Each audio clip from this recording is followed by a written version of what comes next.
Residentes de primer año de la especialidad de Medicina Familiar. Unidad de Medicina Familiar número 75, Nezahualcóyotl.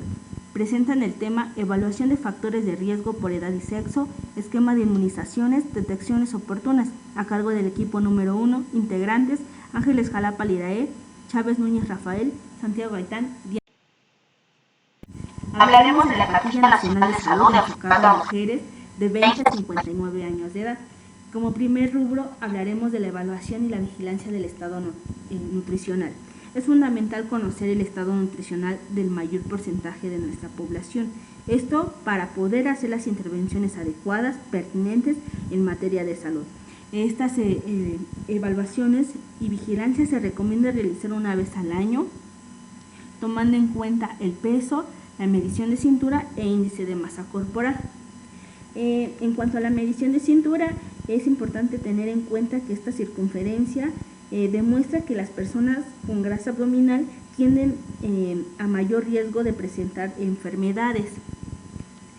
El valor normal de la circunferencia debe de ir de los 80 centímetros o menos, y cuando ya se está presentando un riesgo es porque esta paciente está presentando una circunferencia de mayor de 80 centímetros.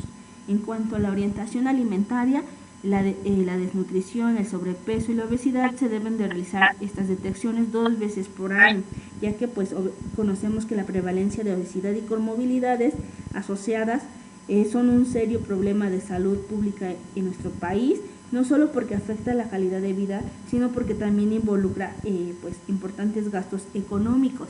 Sí es importante recalcar que dentro de la orientación alimentaria tiene que ir un poquito más enfocado a lo que es el plato del bien comer. Se dice que esta representación gráfica habla acerca de los grupos de alimentos que deben conformar parte de una alimentación correcta. Dentro de estos 3 grupos encontramos pues las verduras y frutas, los cereales y las leguminosas y los alimentos de origen animal, que es lo que conforma el plato del buen comer y que se debe de especificar en cada intervención para que el paciente realice sus comidas correspondientes y de buena calidad y de buena forma. Otros complementos nutricionales es la administración del hierro.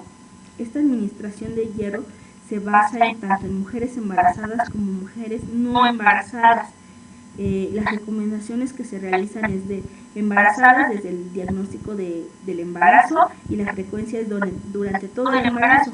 En las mujeres en general, para prevenir la anemia, y la frecuencia es por lo menos de 3 meses. La administración de ácido fólico, lo que queremos con esto es obviamente prevenir los defectos en la formación del cerebro, columna vertebral del niño. Las recomendaciones son 3 meses antes del embarazo o a partir de su diagnóstico, y la recurrencia o la frecuencia con el que se debe ingerir es 3 meses antes del embarazo o a partir de su diagnóstico por 3 meses. En cuanto a la anemia en la madre, que es lo que se quiere prevenir, la recomendación es en toda mujer embarazada y la frecuencia es durante todo el embarazo. Tenemos también otra sección de la prevención y control. En cuanto a eso, hablamos de la prevención de VIH, SIDA y enfermedades de transmisión sexual. Se sabe y conocemos que las infecciones de transmisión sexual se contagian durante las relaciones sexuales sin protección con personas infectadas. En este rubro lo que queremos es fomentar el uso correcto del condón y dar a conocer que dentro de las unidades de medicina familiar se puede presentar el paciente y se pueden dar donaciones de los condones. En cuanto a la tuberculosis pulmonar, se sabe que es una enfermedad pues contagiosa, que puede llegar a presentar síntomas como tos o sin flema, que tiene una duración de más de 2 semanas, puede haber fiebre y sudoraciones nocturnas. Su tratamiento enfocado va en cuanto a la combinación de medicamentos por 6 meses. Durante todo el tratamiento, el personal de salud de la clínica debe de verificar que el enfermo de tuberculosis tome sus medicamentos. A esta estrategia se le conoce como tratamiento acordado estrictamente supervisado.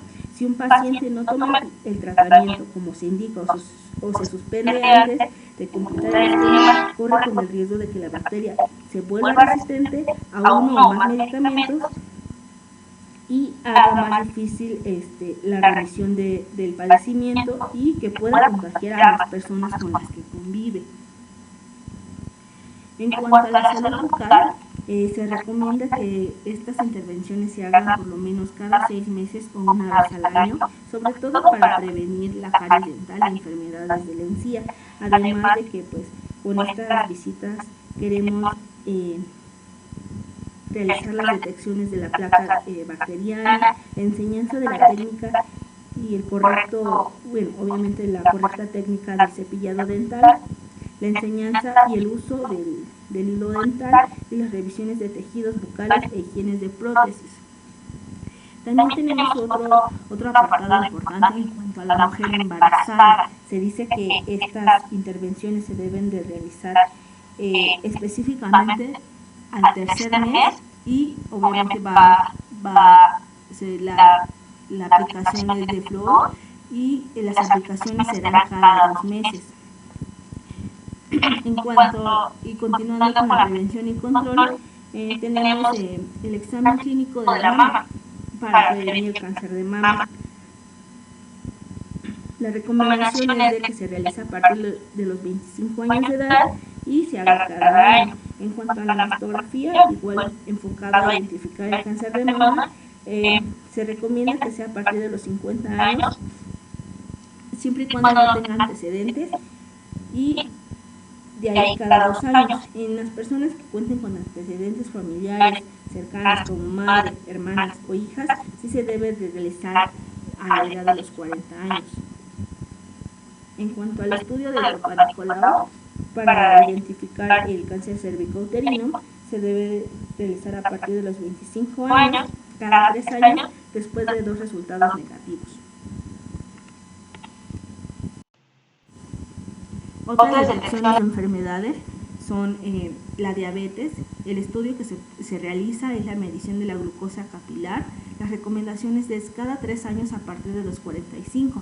Si esta persona o este paciente tiene familiares directos con diabetes y aparte de eso se agrega el sobrepeso o la obesidad en él, se debe de realizar a partir de los 20 años. En cuanto a la medición de la presión arterial, se quiere identificar la hipertensión arterial. Las recomendaciones cada año a partir de los 30 años y a partir de los 20 años se debe de realizar siempre y cuando esta persona tenga sobrepeso, obesidad o se agregue la diabetes mellitus. La medición de colesterol, se identifica la hipercolesterolemia y es a partir de los 45 años. Esta persona o este paciente no debe de ser diabético ni hipertenso y se realiza cada 3 años. En dado caso que este paciente presentara obesidad y se le agregara la diabetes o la hipertensión o presentara antecedentes de familiares con cardiopatías isquémicas, se debe de realizar a partir de los 20 años. Se realiza una vaciloscopia para identificar tuberculosis pulmonar siempre y cuando la paciente presente sintomatología o presente tos con flema y que dure a partir de 2 semanas la sintomatología. Otras detecciones es la dislipidemia. Se realiza un estudio de perfil de lípidos y este es a partir de los 30 años en población no diabética y no hipertensa y se realizará cada 3 años. En cuanto a la salud reproductiva y sexual de la mujer, tenemos la promoción y el otorgamiento de métodos anticonceptivos. Esta información debe ser personalizada, dependiendo de las características físicas o enfermedades que pueda tener la paciente para poderle otorgar un adecuado método anticonceptivo. También esta misma paciente puede solicitar anticoncepción de emergencia y sobre todo va enfocado a una planificación familiar. La vigilancia del control prenatal y atención del parto. En cuanto al control prenatal, pues va respecto al número de consultas prenatales, antecedentes de riesgo obstétrico y una vez remitido el embarazo, pues se le ofrece a la paciente información de métodos anticonceptivos después del parto, la atención en la perimenopausia y posmenopausia, que es la orientación y consejería, si requiere de terapia hormonal o de terapia no hormonal. Eso va a depender siempre y cuando de la sintomatología que presente la paciente. Si presenta bochornos, ansiedad, irritabilidad, depresión, falta de sueño, pérdida de la memoria, dolor de cabeza u osteoporosis. El inicio normalmente de estos tratamientos debe ser ante la presencia de los síntomas y la frecuencia pues va a ser dependiendo del criterio de cada médico.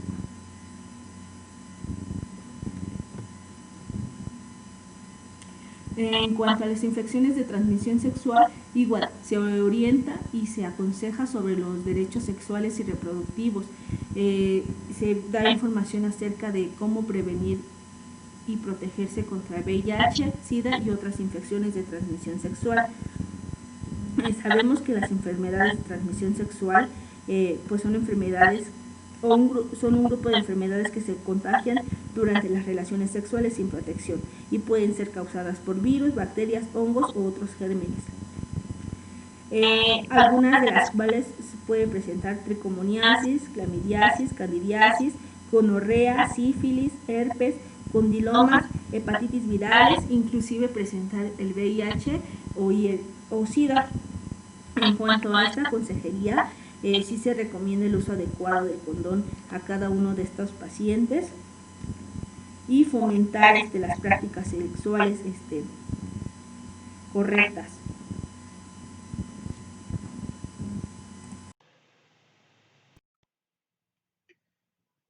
En el apartado de hombres de 20 a 59 años se realizan diversas detecciones, en las cuales nos vamos a ver en la necesidad de apoyarnos de diferentes servicios de nuestra unidad, en este caso por parte del Servicio de Trabajo Social. ¿Qué es lo que vamos a checar principalmente en este rubro de edad?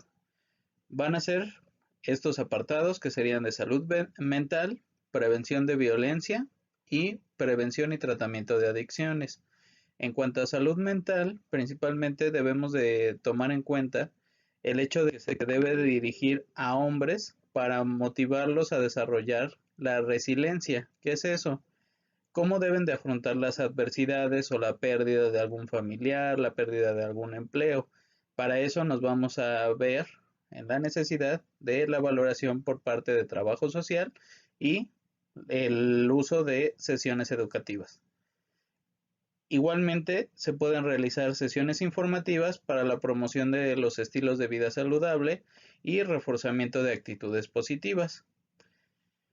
Tenemos que remitir, como les comentaba, a los hombres a instituciones especializadas para su prevención y, en el caso de que sea necesario, su rehabilitación. En cuanto a la prevención de la violencia, es muy importante valorar diversos aspectos, entre ellos la presencia de una baja autoestima, baja confianza, baja tolerancia a la tensión o a la frustración, ya que esto pues nos va a generar ya sea que sean pacientes que sufran violencia o que la puedan ejercer. Igualmente la incapacidad para tomar responsabilidades o que constantemente estén culpando a otros por sus errores, el miedo de perder poder y control, que sea una persona demasiado posesiva contra las mujeres, identificar principalmente la expresión de dolor, lo que es las situaciones de enojo, de tristeza y la presencia de tensión principalmente en el trabajo o en el hogar. Y obviamente otro de los aspectos importantes pues es la prevención y tratamiento de las adicciones, entre las cuales pues vamos a encontrar el tabaquismo, el alcoholismo o la farmacodependencia. En todas ellas pues se debe de canalizar a el área de trabajo social para que se haga su enlace o su envío a las áreas especializadas para que le den su seguimiento y tratamiento oportuno. En cuanto a las detecciones que nos vamos a enfocar, va a ser principalmente en la nutrición. Vamos a vigilar el estado nutricional de forma anual, Vamos a medir lo que es el índice de masa corporal y la medición de la cintura. Esto pues debe de ser en cada consulta. Y en la presencia de sobrepeso, obesidad, principalmente el envío a la valoración de nutrición con obviamente la orientación alimentaria de forma anual. Igualmente, se debe de realizar lo que es el estado de inmunizaciones. Tenemos que revisar que se hayan aplicado las correspondientes. Este apartado lo vamos a ver más adelante. En cuanto a salud bucal, pues su envío al área de odontología se debe de enseñar la técnica de cepillado dental y el uso de hilo dental, la detección de placa dentobacteriana y la revisión de tejidos bucales e higiene de prótesis. Se debe de realizar esto cada 6 meses a incluso un año. Y en cuanto a lo que es salud reproductiva, pues lo vamos a mandar al módulo de planificación familiar, donde se debe de dar orientación y consejería, tanto de sus derechos sexuales y reproductivos, y pues a llevarlos a cabo todos estos. En cuanto a lo que es igualmente este rubro, pues se va a hacer la promoción y se va a otorgar en los métodos de planificación familiar o los métodos anticonceptivos, principalmente haciendo énfasis en este rubro, en el uso del condón masculino y obviamente lo que es la vasectomía. Todos estos apartados principalmente se deben de realizar por parte del médico familiar con el apoyo de los diversos servicios de la unidad. Por eso es muy importante tomar en cuenta cada que se tienen que realizar. De la misma manera, hacer la anotación correspondiente, tanto en la cartilla como en lo que es en el sistema electrónico, ya que de otra manera es como si no se hubieran realizado dichas detecciones. Entonces es muy importante de que esto se realice. Igualmente, vamos a hacer detecciones en búsqueda de enfermedades. En este rubro de edad, principalmente, ¿qué es lo que vamos a buscar? Como pues ya lo sabemos, las principales enfermedades que debemos de buscar y tratar de controlar si es que se llegaron a presentar son diabetes, hipertensión, la presencia de dislipidemias o incluso la presencia de tuberculosis.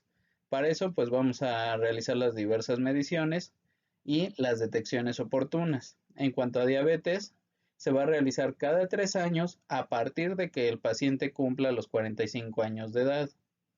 En cuanto a la toma de presión arterial, se realiza cada año a partir de los 30 años de edad.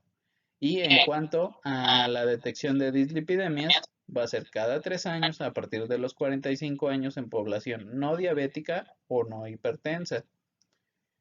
Todo esto, lo ideal es de que se realice a partir de los 20 años de edad si nosotros encontramos algún dato de riesgo, como que la presencia de obesidad, de diabetes, en alguno de los que son los familiares directos y pues obviamente sugerir el hecho de realizar actividad física de forma diaria, por lo menos 30 minutos al día.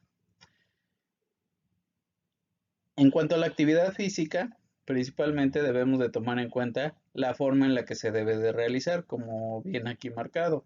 No tiene que ser vigorosa para aportar beneficios a la salud. Debe de mejorar el funcionamiento del corazón y por ende debemos de buscar que se realice más de forma baja, pero de forma continua. ¿A qué me refiero? El aumentar lo que es la caminata por lo menos 30 minutos, el uso de bicicleta, el subir escaleras, por ejemplo. Esto es indispensable para mejorar tanto la figura y elevar la autoestima y obviamente la prevención de enfermedades.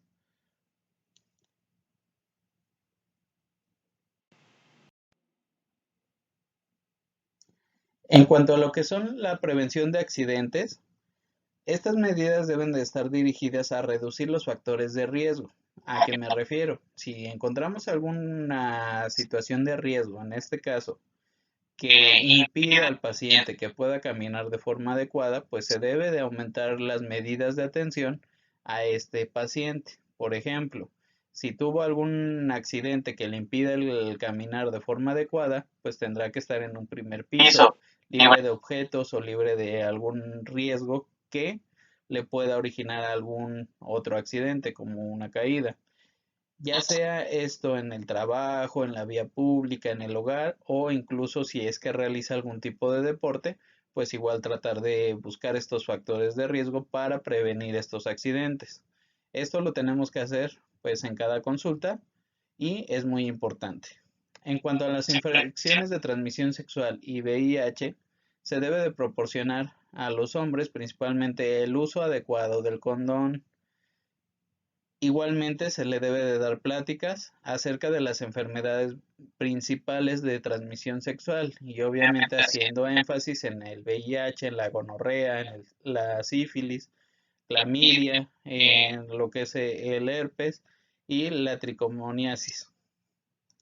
En cuanto a lo que es la enfermedad prostática, esto se va a realizar principalmente dándole orientación a los hombres mayores de 45 años sobre la importancia de realizar estudios de detección temprana para identificar oportunamente la enfermedad prostática, ya sea que se realice a base de los síntomas que se presentan, de preferencia realizando el tacto rectal y teniendo como sustento también el antígeno prostático.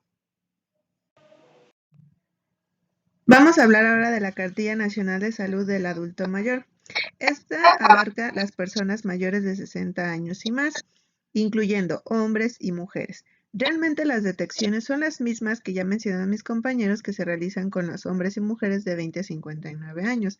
El único apartado diferente o que se agrega en este grupo de edad es la atención en la posmenopausia. ¿Ahí qué hay que hacer? Bueno, identificar si la paciente está cursando por este padecimiento y hay que darle la consejería y la orientación adecuada. Y en caso necesario, pues valorar si es una paciente que cumple con criterios para la terapia hormonal o realmente no es una paciente que pueda utilizarla. Por ejemplo, pacientes diabéticas mal controladas, hipertensas, pues son pacientes que no van a poder utilizar la terapia hormonal y se va a tener que utilizar otro tipo de tratamientos. Y otro apartado importante que hay que recordar en las mujeres que a partir de los 50 años se deben realizar la mastografía cada 2 años.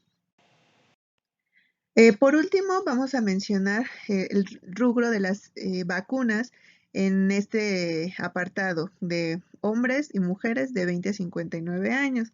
En realidad son las mismas tanto para hombres como mujeres con la excepción de la vacuna TDPA, pero bueno, vamos a hablar en general de las vacunas porque pues ya es un apartado que habíamos visto en pediatría. Para los hombres, bueno, se debe de aplicar la vacuna de sarampión y rubiola. Esta vacuna, ¿a quién se le va a aplicar? A pacientes que no cuenten con el antecedente de haber sido vacunados o que tengan su esquema incompleto.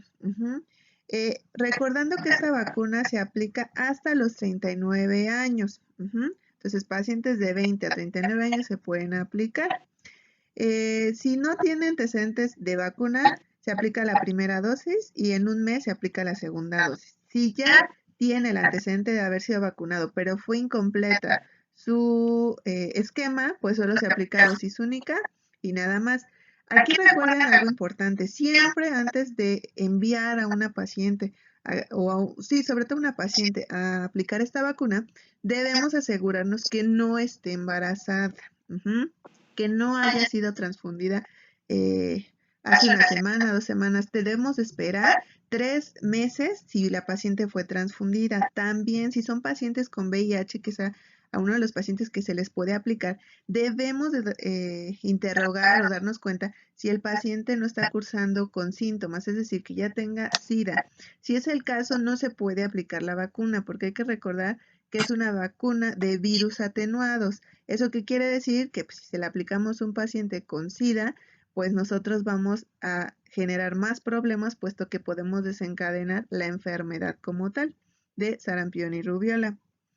La siguiente vacuna es la vacuna de tétanos. Aquí, ¿cómo se aplica? Hay 2 maneras. Cuando el esquema está completo, solo lo vamos a reforzar y esto se hace cada año. O si el esquema está incompleto o realmente no está documentado, duda el paciente si se le aplicó y tiene factores de riesgo, pues mejor vamos a aplicar el esquema completo. La primera dosis, pues el día que nosotros lo enviemos. La segunda dosis se hace al mes de la primera aplicación y la tercera dosis 12 meses posteriores a la primera dosis. Y la última vacuna que se va a aplicar es la de influenza estacional. Este es cada año a personas con factores de riesgo, sobre todo pacientes asmáticos, pacientes con problemas pulmonares como fibrosis quística, pacientes diabéticos, pacientes hipertensos. Y en el caso de las mujeres, como ya les dije, son las mismas vacunas, únicamente se agrega la vacuna TDPA, que es vacuna que nos protege contra tétanos, difteria y tosferina. Es dosis única a partir de la semana 20 del embarazo. Entonces hay que estar al pendiente de nuestras embarazadas cuando cumplan las 20 semanas de gestación y enviarlas a que le apliquen esta vacuna. Las vacunas para el adulto mayor, vamos a aplicar tres principalmente, que son la vacuna de neumococo. ¿Qué diferencia tiene con la de los niños? Que esta es 23 valente. El contenido es diferente, ¿sale? Para que no se confunda, pero bueno, eso lo hace la enfermera. Esta vacuna es importante aplicar, sobre todo a partir de los 65 años, a todos los pacientes. O bien puede ser a pacientes más jóvenes, pero que tengan factores de riesgo. ¿Qué factores de riesgo? Bueno, pacientes con portadores de VIH, pero asintomáticos, pacientes con leucemia, pacientes que se hayan realizado extirpación del vaso, pacientes que tengan cáncer, es decir, que su riesgo de contraer neumonía por neumococo es muy alta. Entonces, se debe de aplicar dosis inicial y una revacunación única 5 años después a la dosis inicial. Igual la vacuna de tétano se les puede aplicar con el mismo esquema que ya habíamos mencionado. Si es esquema completo, solo refuerzo cada 10 años. Si es incompleto, se aplican 3 dosis. Y la vacuna de influenza, que es anual, igual sobre todo aquí hay que enfocarnos en los pacientes con factores de riesgo que ya había mencionado. La cartilla como tal, tanto del hombre, mujer y mayores de 60 años, no incluye la vacuna de hepatitis A, pero sí se puede aplicar. En el instituto no la vamos a encontrar, pero si el paciente la requiere, pues se puede aplicar. ¿Qué indicaciones tiene? Pues pacientes que van a viajar a donde se encuentra como frecuente la enfermedad, hombres que tienen relaciones con otros hombres o pacientes que cursan con hepatitis B o C, pues es importante aplicársela. ¿Dónde se aplica? Pues en el brazo izquierdo, la dosis es de 1 mililitro, puede ser hasta de 0.5 dependiendo la presentación de la vacuna, porque existen varias. Y se aplica la primera dosis y la segunda dosis 6 meses después de la primera. ¿Sabías que la Ciudad de México es considerada la segunda ciudad con más museos en el mundo y la primera en América Latina? ¿Por qué es esto? Porque tiene cerca de 350 museos, de los cuales 151 museos están registrados y otros 200 aún no están reconocidos completamente. Igualmente, tenemos que la Ciudad de México se hunde paulatinamente. Esto es algo ya conocido por muchos de nosotros. Se estima que cerca de 2 a 30 centímetros la ciudad se va hundiendo esto cada año. Otro de los datos curiosos es de que el Zócalo mide cerca de 46.800 metros cuadrados y su nombre precisamente lo lleva porque es el nombre que se le da a la base para preparación a lo que es una plaza que se iba a realizar en ese momento. Pero desgraciadamente este proyecto nunca se concretó y por lo tanto solamente se quedó la plancha que se llama Zócalo, por lo tanto su nombre que tenemos en este momento. Otro de los datos curiosos en cuanto a la Ciudad de México es de que contiene lo que es la Basílica de Guadalupe, la cual es el segundo santuario más visitado en el mundo, después de los que están en el Vaticano.